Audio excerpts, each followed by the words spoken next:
I mean, pag inasal na kayo, yun na yun. Okay? Yun na yun.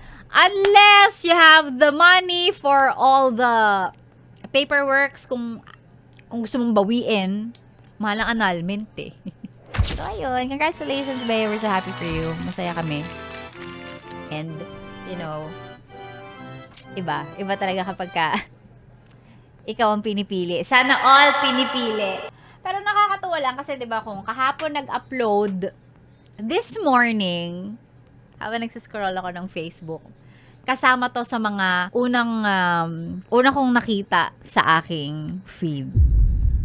This is a statement from Attorney Lorna Capunan, who is also one of the attorneys na makikita natin na active ngayon and involved sa impeachment trial. Ang sabi niya, putting on my lawyer's hat, I advise all of you girls here, don't get married. It's funny how Attorney Capunan is one of Bea Alonzo's legal counsel before. Pero nilinaw naman niya na wala siyang alam sa kung ano yung laman ng prenup. Hindi na siya related ngayon kay Bea, but she was once one of the legal counsel of Bea Alonzo. So nakakatawa lang. Ang sabi niya, don't get married. Hey! Well, I guess don't get married dun sa taong hindi ka naman sigurado. Yan. Don't get married if you are not 100% sure about it.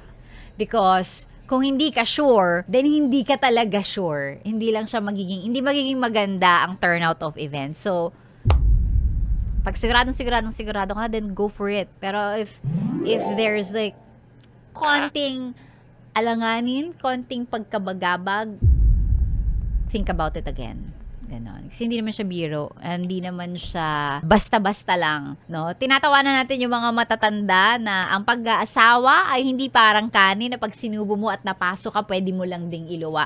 Totoo naman talaga siya. I mean, pag inasal na kayo, yun na yun. Okay?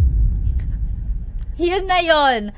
Unless you have the money for all the paperworks, kung gusto mong bawiin, mahal ang annulment eh. Mahal ang annulment. Wala naman divorce dito sa Pilipinas. So, pag kinasal ka, yan na yan. Yan na talaga yon. Minsan kapag wala ka pa dun sa mismong situation, hindi mo maiintindihan yung gravity, yung pagkagrabe. yung gravity nung sinasabi nila na for a lifetime yan. For a lifetime mo siyang makakasama. Every single day, paggigising ka ng umaga, pagmumukha niya, yung una mong makikita. And it's the same thing pag gabi. It's gonna be like that for the rest of your life. Hanggang mamatay kayo. Because that's how, di ba? That's how the vows are naman. Yun ang sinasabi, till death do us part.